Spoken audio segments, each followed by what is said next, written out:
Swastiastu. Umat Dharma dimanapun Anda berada yang menyaksikan tayangan ini. Kali ini saya sedang berada di Pura Kertabumi di Dusun Bongsowetan, Desa Pengalangan, Kecamatan Menganti, Kabupaten Gresik.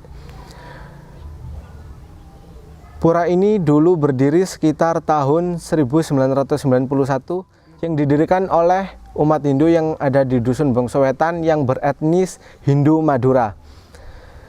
Dalam agama Hindu kita mengenal tentang adanya Catur Marga Yoga, yaitu 4 jalan untuk mencapai tujuan hidup kita, yaitu Moksartam Jagadita Yacaiti Dharma. Adapun 4 jalan yang dimaksud yaitu Bhakti Marga, jalan untuk mencapai tujuan dengan jalan bakti atau cinta kasih. Yang kedua yaitu Karma Marga, yaitu jalan untuk mencapai tujuan melalui berbuat atau bekerja. Yang ketiga yaitu Jnana Marga Yoga, yaitu jalan untuk mencapai tujuan melalui pengamalan ilmu pengetahuan. Dan yang keempat yaitu Raja Marga Yoga, jalan untuk mencapai tujuan melalui tapa brata yoga dan samadhi. Kali ini saya sudah bersama dengan beberapa narasumber kita, yaitu di sebelah saya ada Bapak Sai selaku Ketua PHDI Kabupaten Gresik. Kemudian di sebelah kanan Bapak Sai ada Bapak Insinyur I Gede Putu Swardana MM selaku Ketua Badan Penyiaran Agama Hindu Provinsi Jawa Timur. Dan di sebelah kanan beliau ada Bapak Jamino selaku Ketua PHDI Kecamatan Menganti. Dan di sebelah beliau juga ada pengurus PHDI Jawa Timur yaitu Bapak Kusno. Bapak Ibu umat Dharma yang berbahagia, pada hari ini kita akan membahas topik tentang karma marga dalam mewujudkan tujuan hidup kita yang akan mencakup dari Bhakti Marga, Jnana Marga, dan juga Raja Marga. Untuk yang pertama saya akan bertanya kepada Bapak Sai tentang karma marga. Om Swastiastu. Terima kasih waktu yang disampaikan kepada saya sebagai PHDI Kabupaten Gresik. Apapun yang dibincang-bincangkan ini selalu kita harapkan dan kita tumbuh kembangkan. Tadi masalah karma. Memang karma perlu dilaksanakan, perlu dijalankan, dan tidak usah ragu-ragu. Apa yang ada di sekeliling kita, di hadapan kita, di belakang kita, yang terdekat dan paham itulah dilaksanakan dengan baik.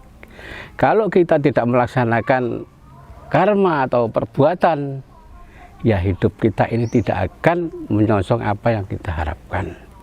Ya seperti kalau di dalam Mahabharata, kan maunya Krishna itu mejang sama Arjuna. Tapi Arjuna ragu-ragu.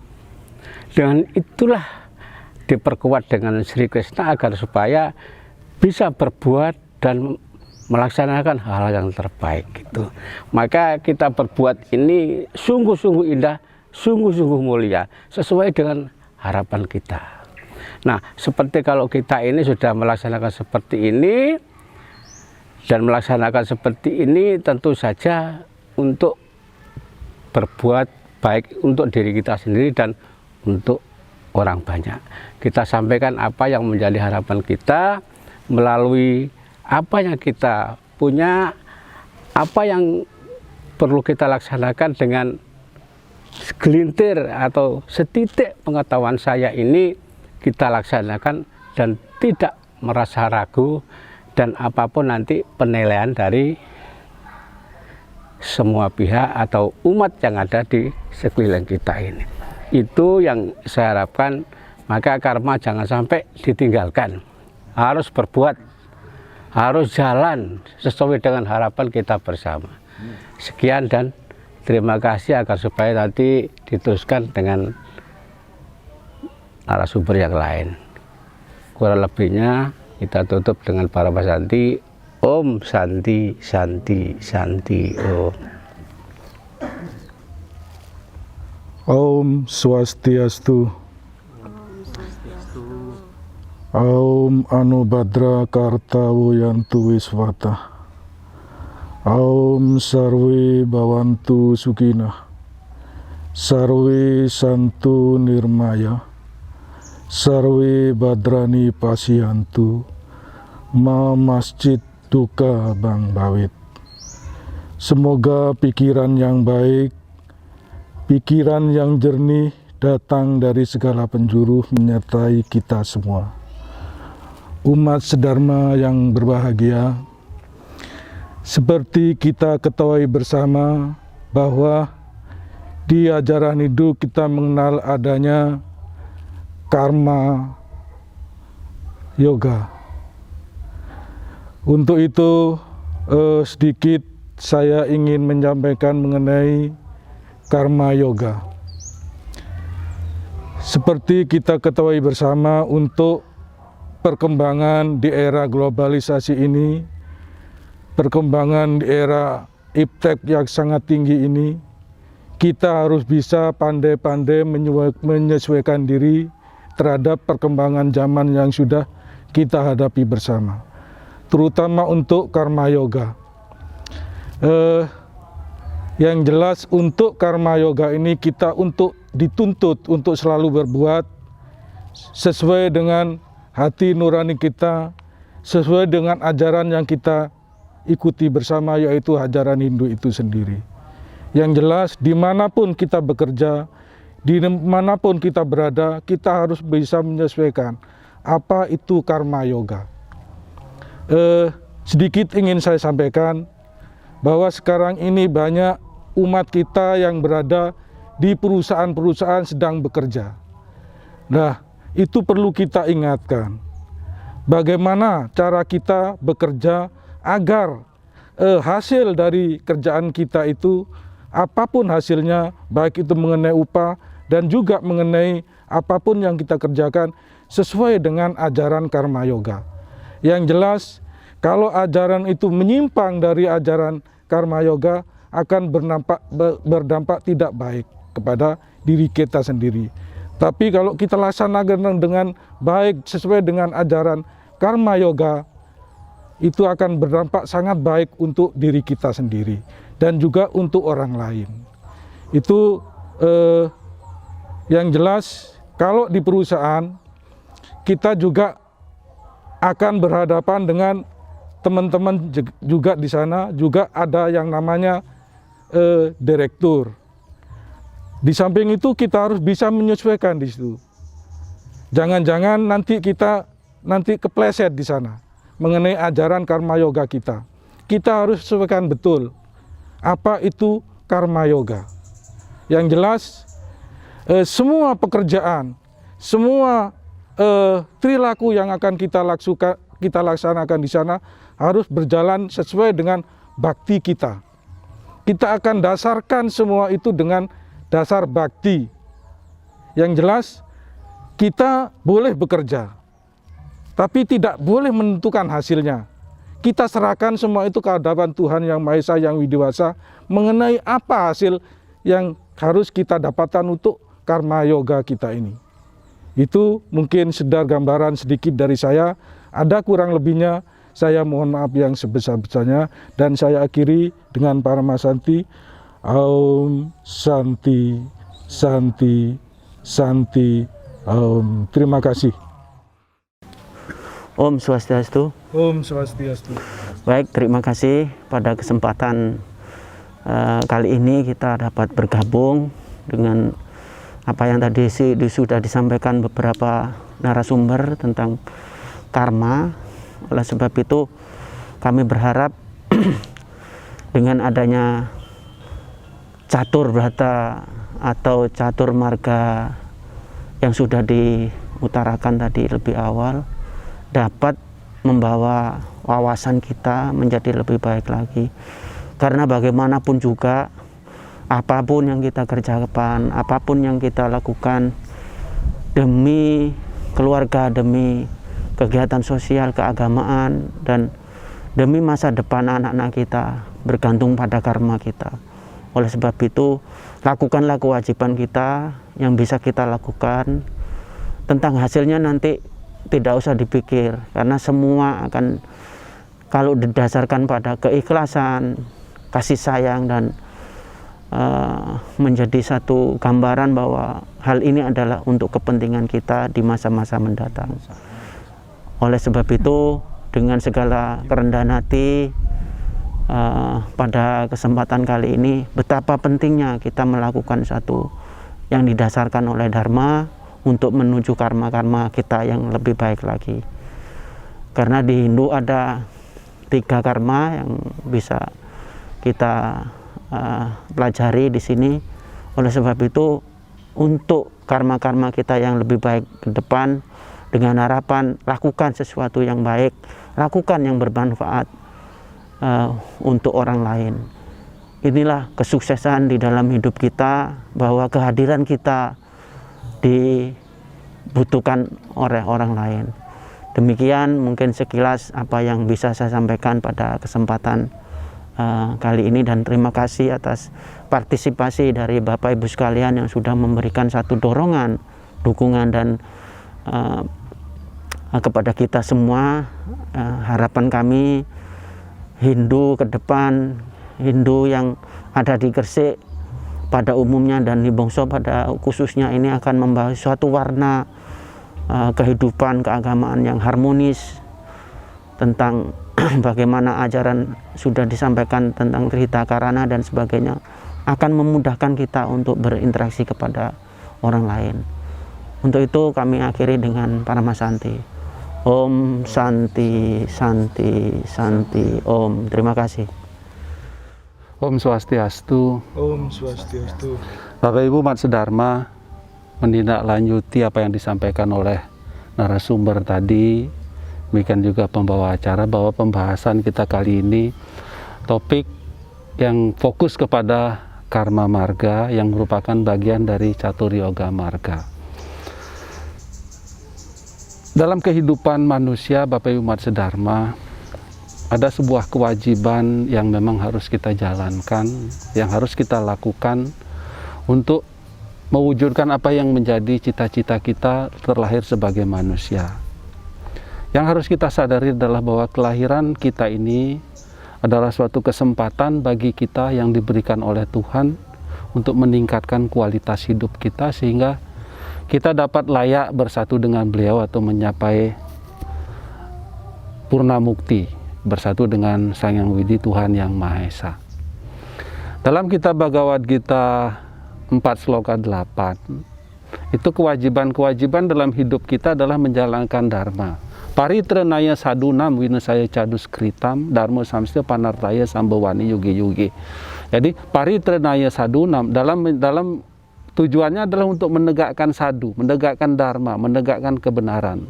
Winasaya caduskritam, melenyapkan kedukaan, penderitaan atau keburukan. Dharma samstya panartaya, dengan jalan menjalankan dharma. Itulah tujuan dari kelahiran kita, dari waktu ke waktu untuk memperbaiki kualitas hidup kita. Bagaimana agar tujuan hidup itu tercapai, Bapak Ibu Umat Sedharma? Tadi ada 4 jalan, 4 catur yoga marga yang kita kenal. Bhakti marga, karma marga, jenana marga, dan raja yoga marga. Keempatnya itu tidak bisa berjalan secara parsial atau berdiri sendiri. Jadi semuanya terkait.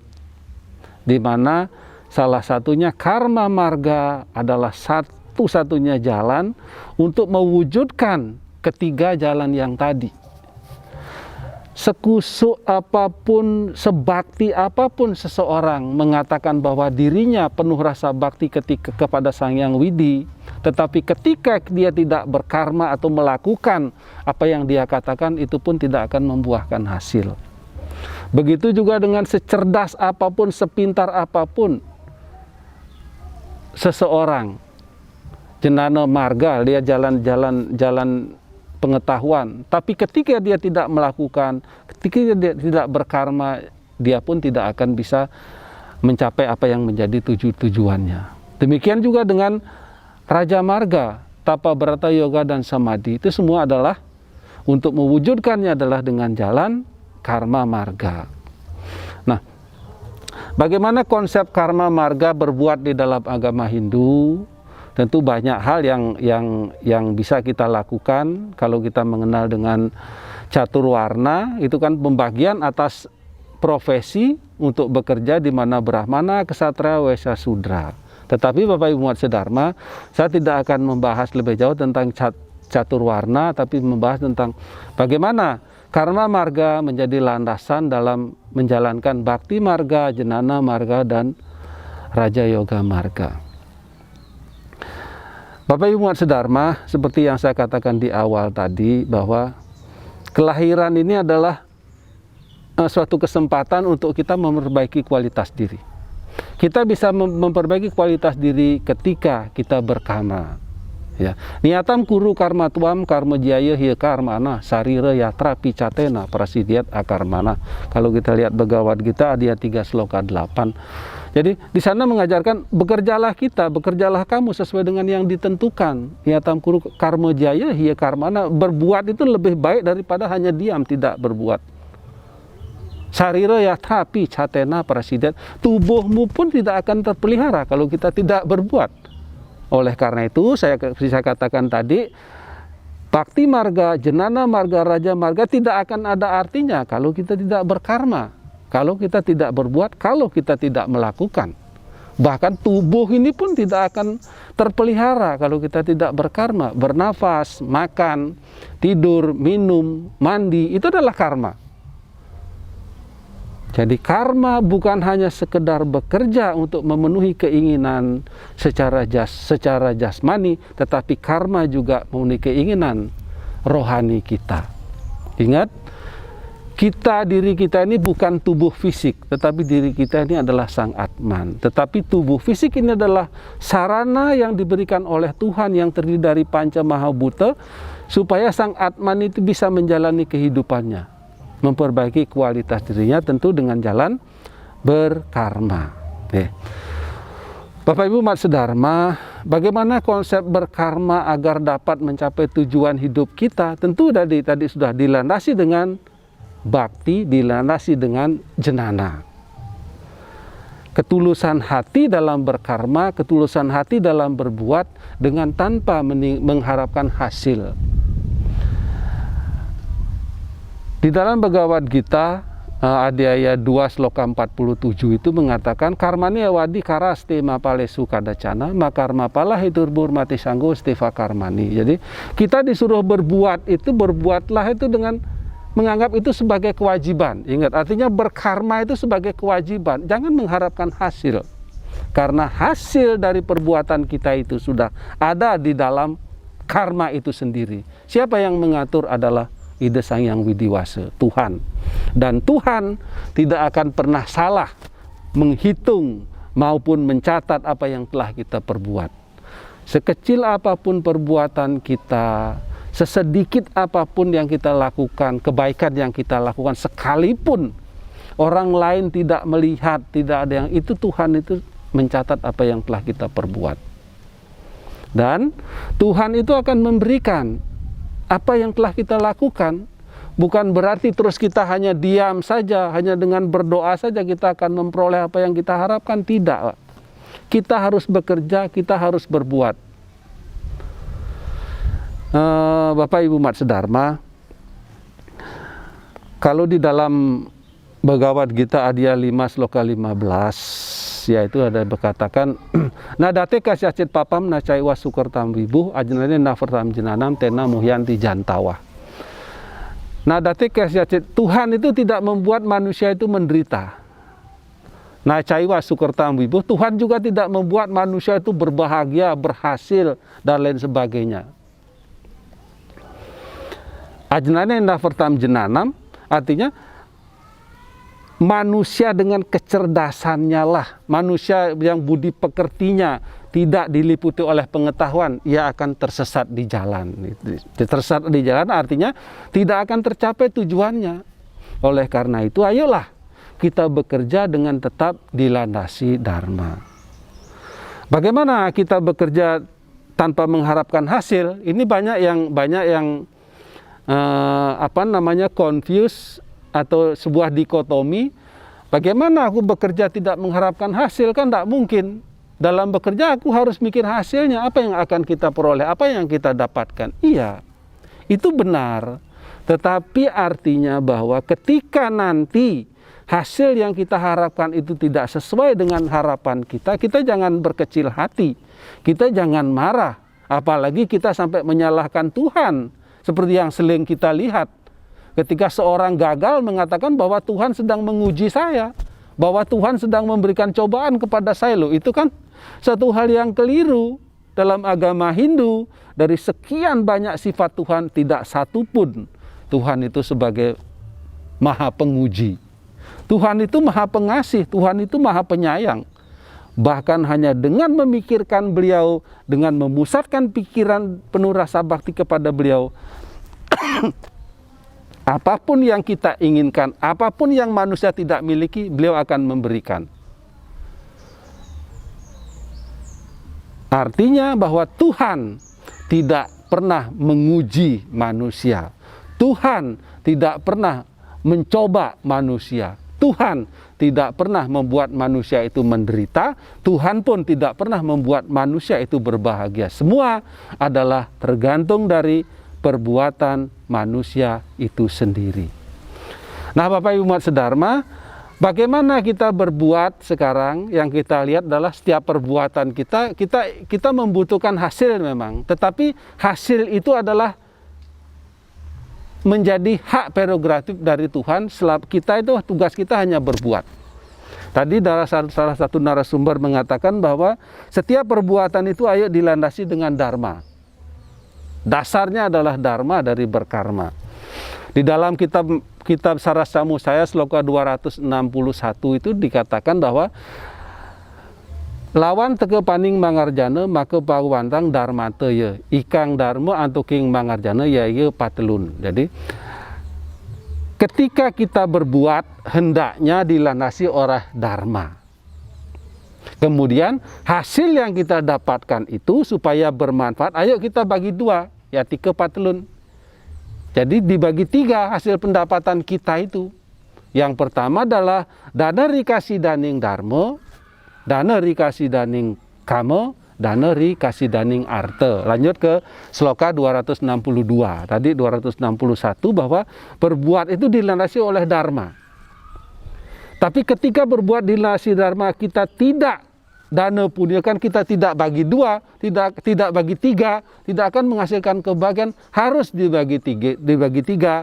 Sloka Sarasya Musaya sloka 262 sloka berikutnya, yaitu dana rikasi daning dharma, dana rikasi daning arte, dana rikasi daning kama. Jadi harta itu dibagi tiga.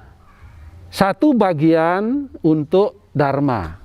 Dharma itu apa? Kewajiban. Kewajiban kita apa? Kewajiban sebagai orang tua, kewajiban sebagai kepala keluarga, sebagai orang tua, kewajiban dalam masyarakat, kewajiban sebagai warga negara Indonesia apa? Itu dulu yang kita penuhi. Setelah itu terpenuhi untuk dharma, kemudian dharma rikasi daning kama. Jadi 1/3 bagian tadi, satu bagian dari 1/3 tadi untuk memenuhi kama, keinginan. Oh, saya pengen beli mobil, oh saya pengen makan di restoran, oh saya pengen ulang tahun, oh saya pengen membangun rumah, dan lain sebagainya. Itu keinginan, tetapi ingat, keinginan itu pun harus dikendalikan. Ya, karena apa? Keinginan itu tidak akan pernah puas. Ketika keinginan itu kita nomor satukan, untuk dharma nanti tidak akan ada. Keinginan itu ingat harus dikendalikan, karena keinginan itu tidak ubahnya seperti api yang menyala oleh minyak ataupun bensin. Nah, tanhana gante nikang raga mahu usana ya diapin wehen yesi wastuning kinuragan, makin tinutakan makin werdi kramania, kadi kramaning apui dumilah deming minyak mangkana tang raga. Jadi keinginan itu tidak akan pernah habis. Ya diapin wahdia siwasuning kinu. Sekalipun semua sudah mau penuhi, tidak akan terpuaskan. Kadi kramining api dumilah deming minyak, seperti api yang menyala oleh minyak. Makin sinuktian minyak, makin werdi kraman, semakin dikasih minyak, semakin menyala besar. Demikian keinginan. Kita sudah punya sepeda motor 1, pengen sepeda motor 2, ya kan? Punya sepeda motor 2, lihat tetangga punya mobil, pengen mobil, ya kan? Udah punya mobil 1, oh anak situ sekolah jauh, pengen beli mobil 2. Asal jangan 1, pengen kawin lagi, tidak boleh ya. Istri cukup cuma 1 aja. Itulah keinginan, dikendalikan keinginan itu. Bagaimana mengendalikan keinginan? Lain waktu kita bahas ya. Nah, Bapak Ibu Sedharma itu 1/3 untuk kama. Kemudian 1 bagian dari 1/3 lagi untuk harta. Harta itu apa? Persiapan untuk masa depan, untuk tabungan kita, untuk kita kelola lagi supaya bisa menghidupi kecukupan kebutuhan kita. Baik, Bapak Ibu Sedharma, kita kembali kepada, belum selesai ini pembagiannya. Kita kembali kepada dana rikasi daning darmo. Untuk dharma, ingat, untuk dharma itu ada 7. 7 ini 3 ya, 7. 7, ada 7 dharma itu kalau kita lihat kitab Orespati Tattva sloka 25 ya. Ada yadnya, ada dana, ada tapa, anasaka bisu, anasaga biksu, prawaja dan yoga. Salah satunya adalah dana atau weweh di sana.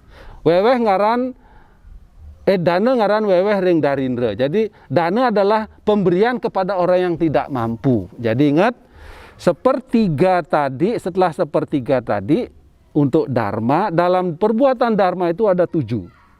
Sehingga berapa besarnya Bapak Ibu umat sedharma? 1/3 dibagi 7 ya kan? 1/3 dibagi 7. Karena ulah dharma itu ada 7 menurut Orespati Tattva. Berarti kan 1/3 dikali 1/7 kan? Berarti sama dengan 1/21. Kurang lebih 0,048 atau 4,8% Bapak Ibu umat sedharma. Sehingga berapa besarnya harta yang kita dapatkan dari berkarma itu agar dapat memberikan warunugraha kepada kita, 4,8% harus kita punyakan, harus kita berikan, harus kita sumbangkan. Kemana? Kemana saja. Tidak harus memilih, oh dia agama Hindu, dia saudaraku, dia kakakku. Tidak, siapapun yang membutuhkan, ayo diberikan dengan tulus ikhlas. Nah, Bapak Ibu umat sedharma, demikian itu karma terkait dengan bagaimana kita mencari harta, mencari uang, seberapa besar kita punyakan uang itu sudah jelas tergambar. Berapa menit Mas? 16. Baru 16. Nah. Jadi Bapak Ibu umat sedharma, nanti itu dikat ya. Bapak Ibu umat sedharma, jadi demikian berapa jumlah uang yang harus kita dana punyakan kepada orang ring darindra, orang yang tidak punya ataupun orang yang tidak mampu, atau kemana saja asal dilakukan dengan tulus dan ikhlas. Nah, karma tentu dalam keseharian kita masing-masing, kita tidak bisa melihat, memandang, menganggap suatu karma atau perbuatan seseorang atau profesi seseorang itu hina, tidak. Jadi semua karma atau profesi yang dilakukan dengan berdasarkan dharma itu adalah bagus. Kita jangan berkecil hati misalnya sebagai seorang petani. Kita jangan berkecil hati setiap hari membajak sawah dengan pakaian yang kotor. Hasil kita sebagai seorang petani itu menghidupi semua manusia, semua makhluk, khususnya manusia, dari beras itu. Oleh karena itu jangan berkecil hati. Begitu juga ketika kita menjadi karyawan di perusahaan.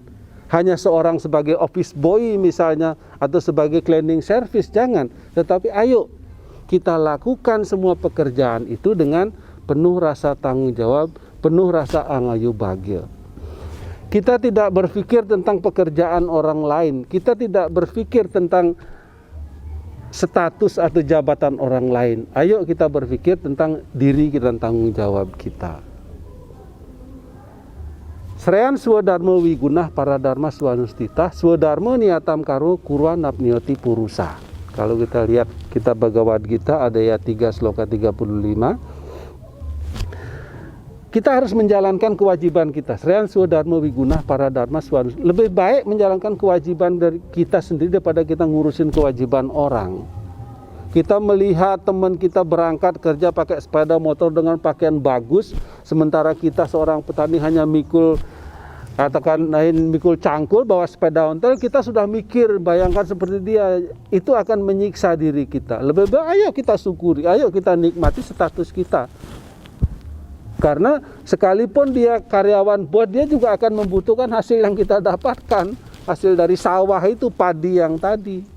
Nah, oleh karena itu ayo kita jalankan kewajiban swadharma kita dengan sungguh-sungguh, dengan penuh rasa bakti, dengan berdasarkan atas dharma atau kebenaran.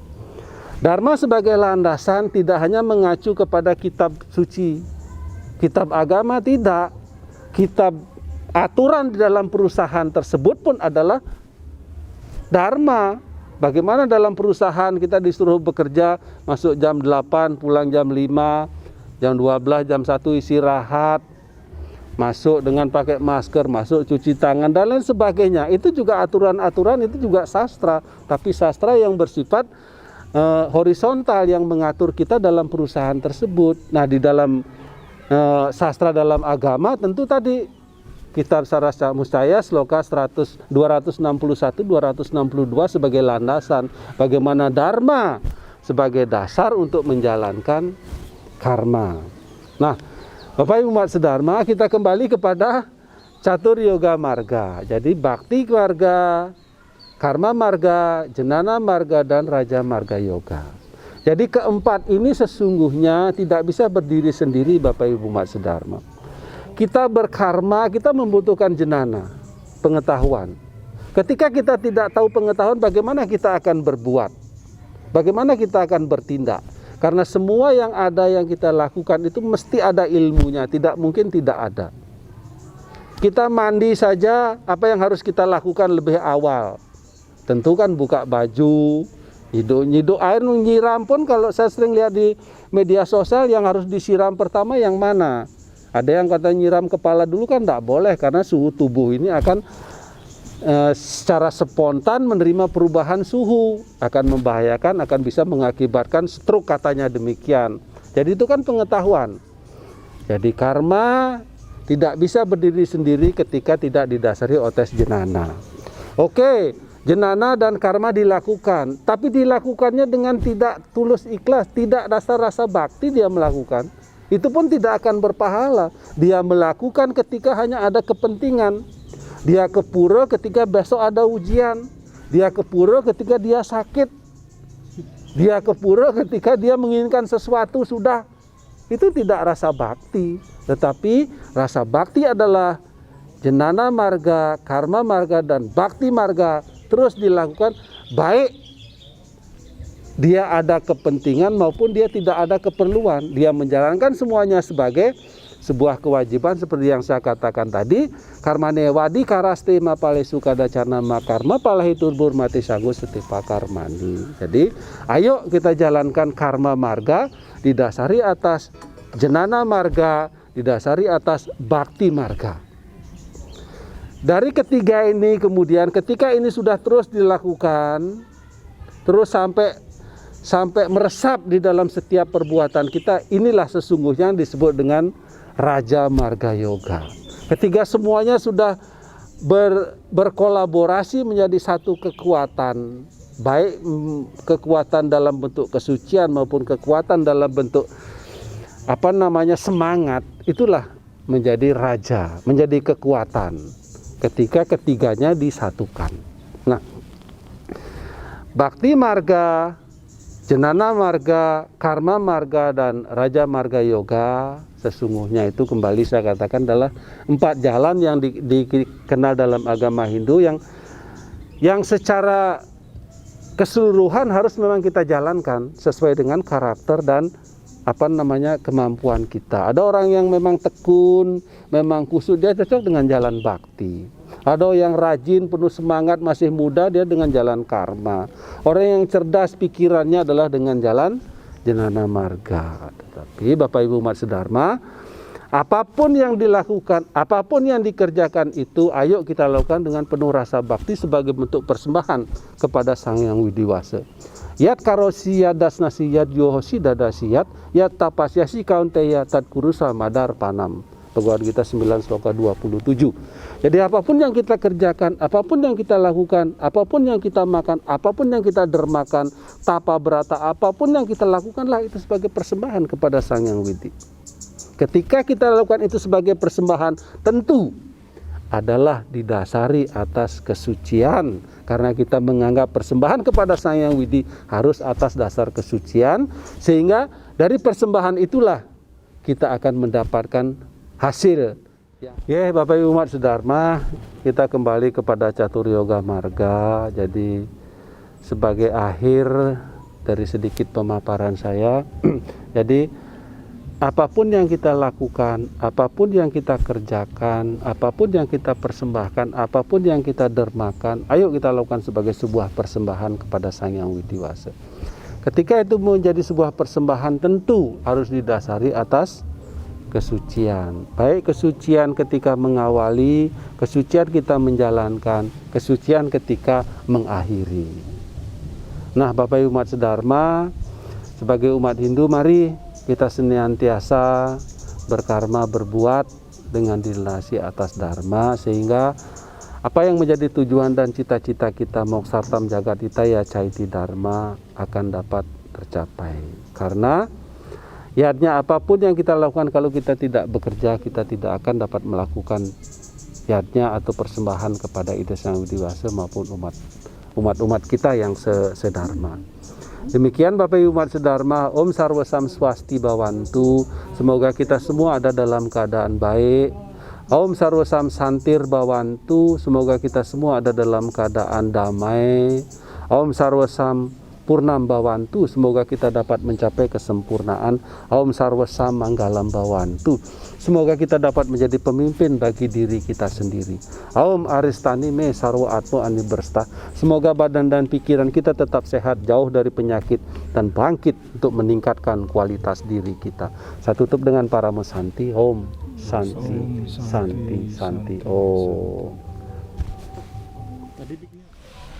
Demikian tadi atas beberapa pemaparan dari beberapa narasumber kita. Semoga pemaparan tadi dapat menambah serada kita dalam kehidupan beragama.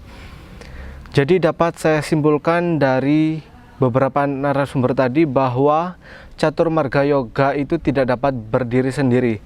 Terutama Karma Marga Yoga. Kita harus bisa menjalankan sesuai dengan jalan Dharma dan tetap mengutamakan rasa tulus ikhlas. Tidak terasa kita sudah berada di penghujung acara, maka kali ini saya akan mengakhiri acara ini dengan Parama Santi. Saya tutup dengan Parama Santi. Om Santi, Santi, Santi, Om.